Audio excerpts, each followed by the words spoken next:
Buenos días, bienvenidos a esta sesión informativa donde revisaremos algunos puntos clave sobre las auditorías Global Gap. Antes de empezar, revisaremos algunos puntos importantes sobre la certificación Global Gap, todos ellos descritos en el Reglamento General, parte 1. Para obtener el certificado Global Gap se deben de cumplir dos tipos de calificaciones. La primera de ellas corresponde al porcentaje de cumplimiento de puntos de control de clasificación mayor, y esta debe ser del 100%. El segundo es el porcentaje de cumplimiento de criterios que están clasificados como menores, y este debe ser del 95%. Por otro lado, existen puntos de control llamados recomendaciones, para los cuales no hay un porcentaje definido como obligatorio. El Reglamento Global Gap también tiene contemplados dos tipos de sanciones que se deben de tener en mente para evitarlas y poder mantener el certificado. La primera de ellas es la suspensión, y esta se genera cuando, después de una auditoría, no se resuelven las no conformidades dentro del plazo de 28 días. En este caso, el productor recibe de su organismo de certificación un aviso de suspensión con una nueva fecha límite para resolver las acciones correctivas. El organismo de certificación también modifica el estatus del productor a suspendido en la base de datos de Global Gap. Si el productor resuelve las no conformidades dentro del plazo que le fue otorgado, la suspensión se levanta y el certificado es reinstalado. La segunda sanción es la cancelación del certificado, y esta ocurre cuando no se resuelven las no conformidades dentro del plazo que fue otorgado durante la suspensión. Al ser cancelado el certificado de un productor, este no podrá solicitar una nueva auditoría hasta que pasen 12 meses a partir de la fecha de cancelación.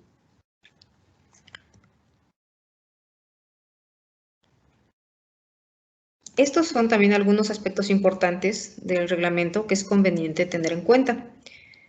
En certificaciones iniciales y en cambios de organismos de certificación se debe finalizar el proceso de registro antes de realizar la inspección, por lo que la solicitud debe de hacerse con suficiente anticipación a la fecha de auditoría que se desea, ya que el reglamento indica que el proceso de registro puede tomar hasta 28 días después de recibida la solicitud completa.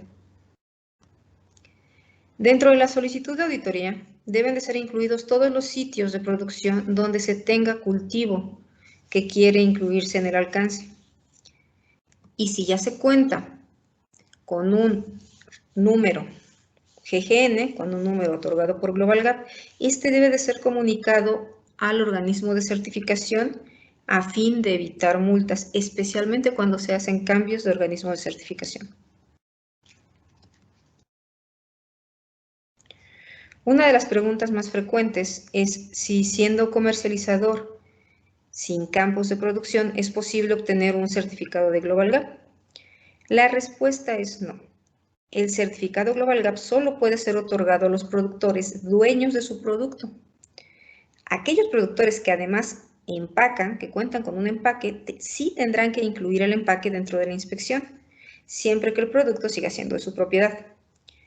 El certificado no se puede transferir, por ejemplo, si el campo es vendido durante el periodo de vigencia del certificado, y tampoco se puede certificar para alguien más. Solamente se pueden certificar procesos controlados de producción de productos primarios, por lo que productos procesados, productos recolectados, silvestres, o productos que se obtienen por medio de caza no pueden entrar dentro del alcance de Global Gap. Cuando un productor renta el sitio de producción del que está solicitando el certificado, el que está solicitando la auditoría, se van a solicitar para revisión los contratos vigentes, los contratos de renta, y el documento donde se establezca que el dueño se ha deslindado completamente de la responsabilidad de las operaciones productivas.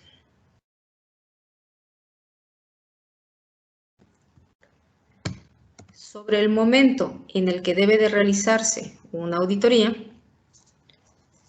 el reglamento indica que toda inspección de primera vez, toda inspección inicial, deberá realizarse cuando haya actividades de cosecha y, en caso aplicable, de manipulación, o en la fecha más cercana posible, de manera que puedan ser evaluados los puntos de control aplicables. Si la inspección se llegara a realizar antes de la cosecha, se deberán verificar los puntos de control que no pudieron evaluarse durante la auditoría, y esto podría ser mediante el envío de pruebas documentales, pero también podría llegar a ser necesario realizar una nueva visita de verificación en el sitio. En otro sentido, si la cosecha se realizó antes de que se hiciera la inspección, de que se hiciera la auditoría, se deben mantener para su revisión los registros de esta actividad de cosecha que ya pasó, para que puedan ser evaluados los puntos de control aplicables durante la auditoría. Si no hubiera registros de esa cosecha que ya pasó, se tendría que esperar hasta la siguiente cosecha para incluir el producto en el alcance.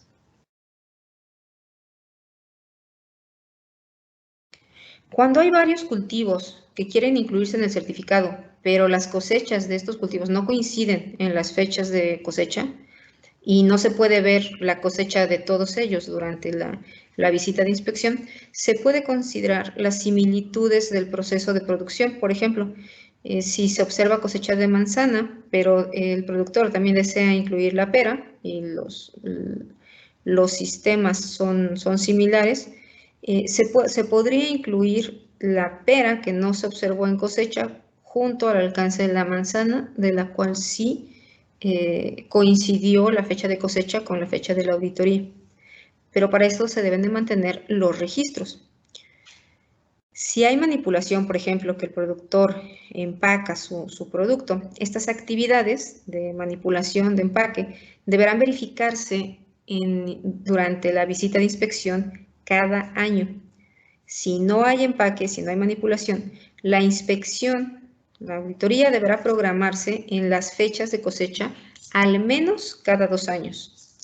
Y si son varios los productos que están incluidos dentro del alcance, se deberá ir rotando de producto, de manera que durante las fechas de visita se puede ir inspeccionando cada uno de estos productos, todos los productos, al menos de cada grupo con características similares. Producción y propiedad paralela. La producción paralela se refiere a cuando un productor tiene parte de su producto certificada y la otra parte no certificada. O también en el caso de grupos de productores, cuando algunos de los miembros del grupo no están incluidos dentro del alcance del certificado. La primera regla para que la producción paralela sea permitida es que no se permite tener producto certificado y no certificado en el mismo sitio de producción. Estos tendrían que estar en sitios diferentes. La segunda regla es que la única forma en la que se podría permitir que existiera producto certificado y no certificado en el mismo sitio de producción es que ambos productos tengan diferencias fácilmente distinguibles entre sí, que sean fácilmente detectables por el consumidor. Por ejemplo, como podría ser tener tomate certificado, tomate Roma certificado, pero también en el mismo sitio de producción tener tomate cherry no certificado. La propiedad paralela es cuando el productor compra productos no certificados que son iguales a los que él sí tiene certificados, pero que los mantiene trazables y sin mezclar para evitar que sean vendidos como certificados. Tiempo para acciones correctivas. Sobre el tiempo con el que el productor cuenta para resolver acciones correctivas después de la auditoría, GlobalGAP tiene plazos dependiendo si es una certificación inicial, una recertificación o si es una suspensión. Para certificación de primera vez, la certificación inicial otorga 3 meses para resolver acciones correctivas. Para una recertificación son 28 días y para resolver una suspensión será el tiempo que determine el organismo de certificación.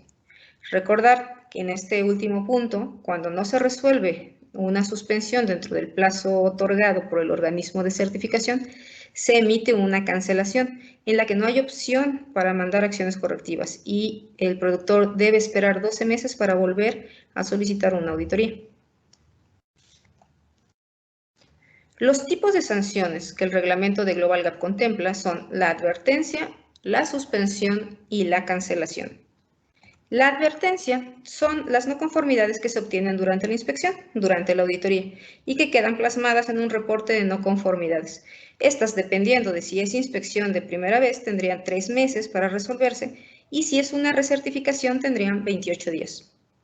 La suspensión, como ya vimos al inicio de la presentación, es la sanción que se emite cuando no se cumplen con los plazos establecidos para la advertencia, para resolver las no conformidades. Y es el organismo de certificación el que determina el tiempo para que esta suspensión sea resuelta. Por último, se encuentra la cancelación.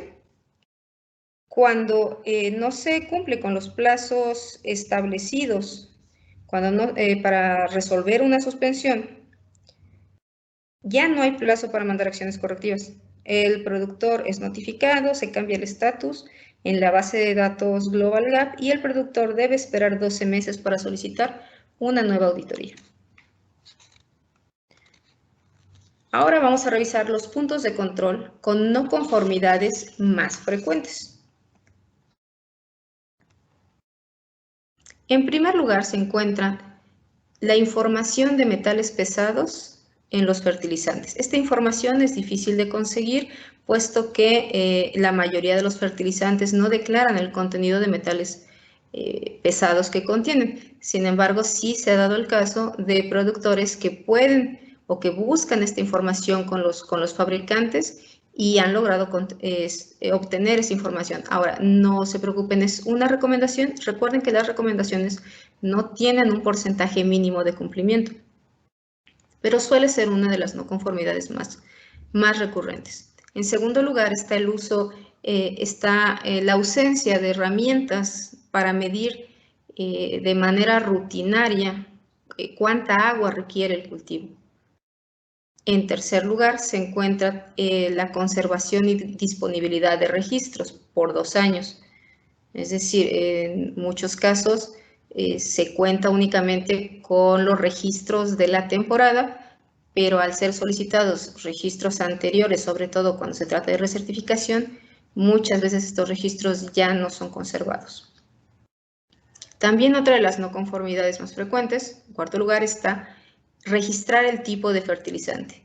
El criterio de cumplimiento solicita que se indique el contenido del fertilizante. Puede hacerse una indicación general cuando estamos hablando de fertilizantes que tienen muchísimos nutrientes, como son los fertilizantes foliares, pero definitivamente en los fertilizantes con fórmula NPK, esta información del contenido de nitrógeno, fósforo, potasio tendría que estar declarada, así como fertilizantes que son únicamente de un tipo, tiene que indicarse no solamente el nombre comercial, sino qué tipo de fertilizante se está utilizando, si es nitrógeno, si es fósforo, si es potasio, si es algún otro fertilizante, si es un micronutriente.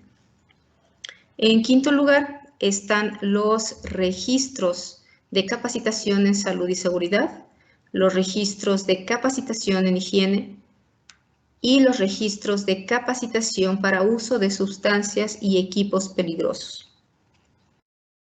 En sexto lugar está el uso de plaguicidas autorizados, donde la no conformidad más recurrente es utilizar productos fitosanitarios sin registro COFEPRIS o utilizar productos que no están en la etiqueta, no están recomendados para la plaga o el cultivo en el que se están aplicando y que no se cuenta, vamos a ver más adelante, con información para una adecuada extrapolación. Y en último lugar se encuentra la contención de fertilizantes al 110% del envase más grande, muy frecuente en sitios de producción donde se utilizan tanques de mezcla en los cuales no se ha colocado adecuadamente una contención.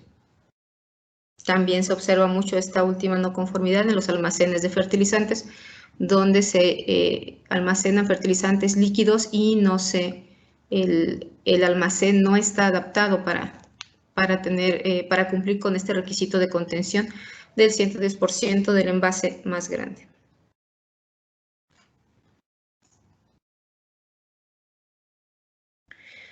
En México existe la Guía de Interpretación Global Gap. Este documento, desarrollado por el Grupo Técnico de Trabajo Global Gap para Frutas y Vegetales en México, es el documento oficialmente auditable para el país, el cual incluye mayor detalle en los criterios de cumplimiento de aquellos requisitos que están relacionados con alguna regulación específica. Tal es el caso del punto de control al que se refiere al uso de plaguicidas autorizados, el 712. En este numeral, la guía de interpretación indica que los productos fitosanitarios deben contar con registro COFEPRIS, considerando los criterios de SENASICA en el anexo técnico 1, en los cuales se establecen las reglas para permitir la extrapolación. Sobre el uso de insumos para producción orgánica, la guía de interpretación establece que de acuerdo al artículo 277 de los lineamientos para la producción orgánica, se podrán utilizar los materiales, sustancias, productos, insumos, métodos e ingredientes incluidos en la lista nacional de sustancias permitidas para operación orgánica agropecuaria.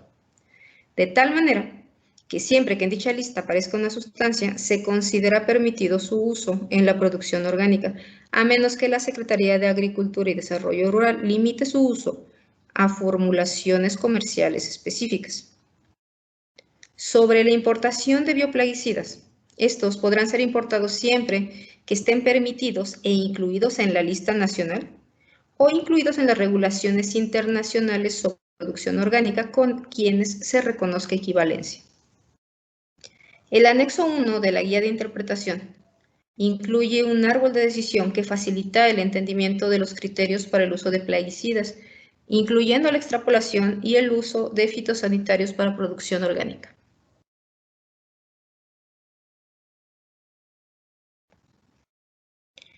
En el punto de control 713, este punto establece el uso de fitosanitarios en cumplimiento de sus etiquetas, así como establece que estos productos cuenten con autorización por COFEPRIS.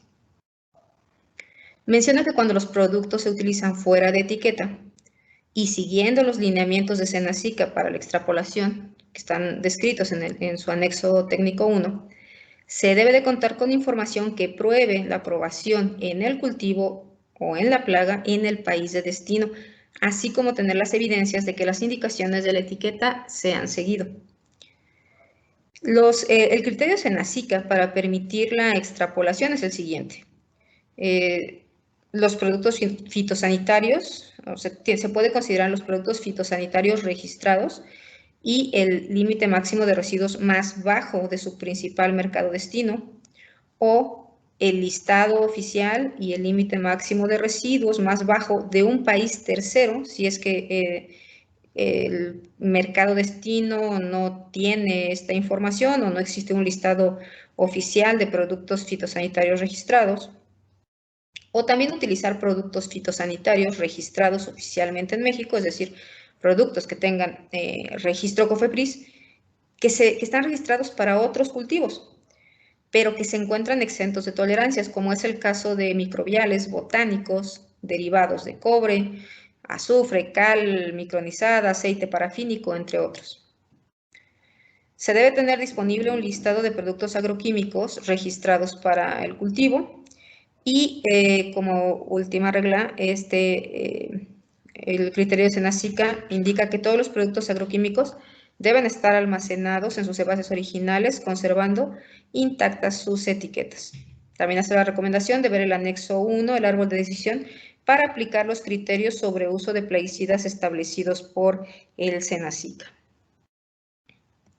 Este es el árbol de decisión para implementar los criterios de extrapolación del SENASICA, así como para el uso de fitosanitarios para producción orgánica. Este árbol de decisión se encuentra disponible en la página de Global Gap, dentro de la sección documentos, donde puede buscarse como NIG México.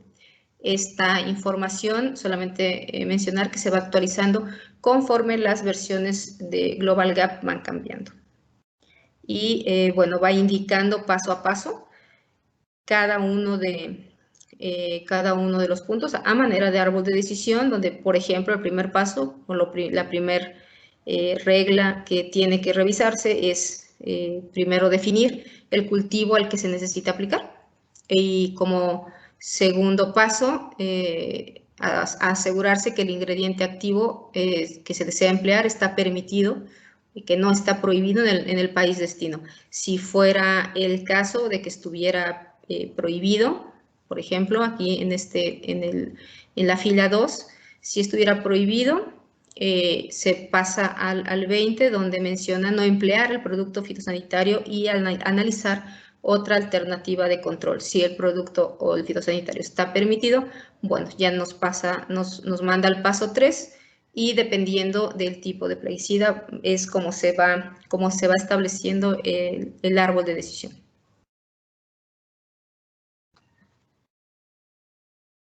Como puntos finales, algunas consideraciones que no hay que olvidar es que recuerde que es responsabilidad del solicitante, del productor que desea certificarse, el cumplimiento del estándar y de sus reglamentos. Por lo tanto, es muy importante conocer los puntos de control y los criterios de cumplimiento, pero también conocer el reglamento que les aplica, que en este caso sería el Reglamento General parte 1. Y también importante que recuerden que las acciones correctivas que deben proporcionarse en los tiempos establecidos por cada reglamento y ser satisfactorias a los requisitos del esquema para que puedan ser aprobadas.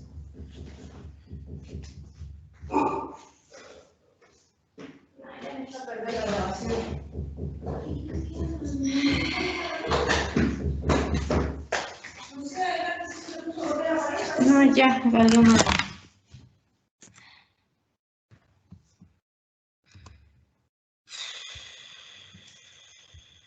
Mañana me voy a la oficina.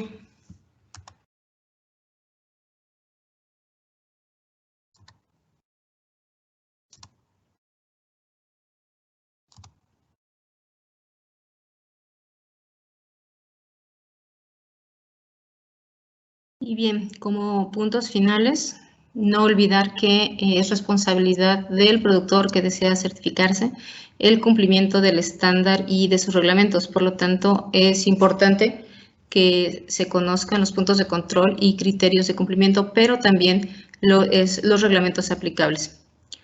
Que las acciones correctivas deben de proporcionarse en los tiempos establecidos por el reglamento y ser satisfactorias a los requisitos del esquema para que puedan ser aprobadas.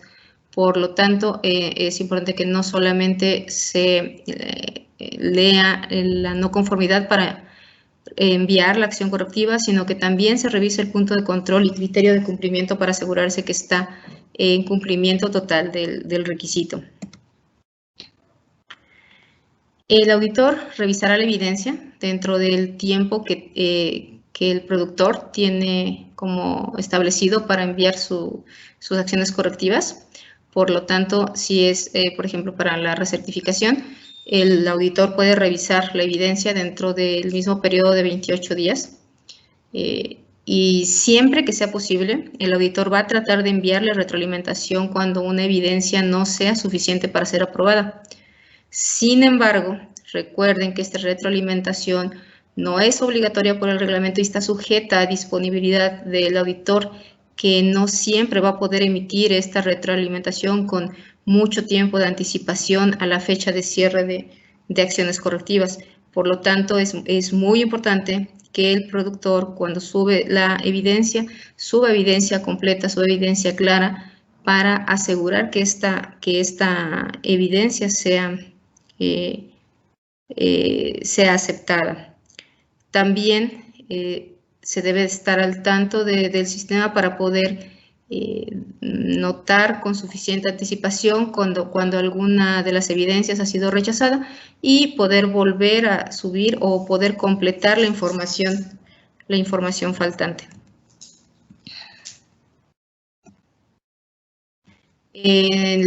recuerden que, bueno, el auditor va a revisar, que damos esta evidencia y va a tratar de enviar en la medida de lo posible retroalimentación cuando algo falte, pero es responsabilidad del auditado proporcionar evidencia acorde al punto de control y al criterio de cumplimiento.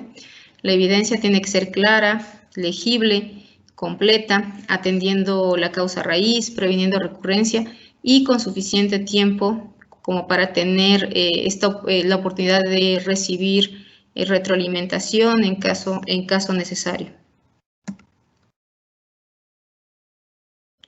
Recuerde que es su derecho recurrir al proceso de quejas y apelaciones de acuerdo a las condiciones descritas en las políticas de certificación y, bueno, cuando se recurre a una apelación, el proceso que se sigue es que una tercera persona va a revisar la evidencia del auditor, la evidencia con la que se ha marcado la no conformidad, y va a revisar también la evidencia del productor que está solicitando la apelación. Y, bueno, con esta información se hace esta revisión de esa no conformidad. Y, pues, bueno, eso es todo. Muchísimas gracias. Si tienen dudas, pueden escribir un correo a correo@nsf.org. Muchísimas gracias por su atención y, bueno, estamos para servirles. Gracias.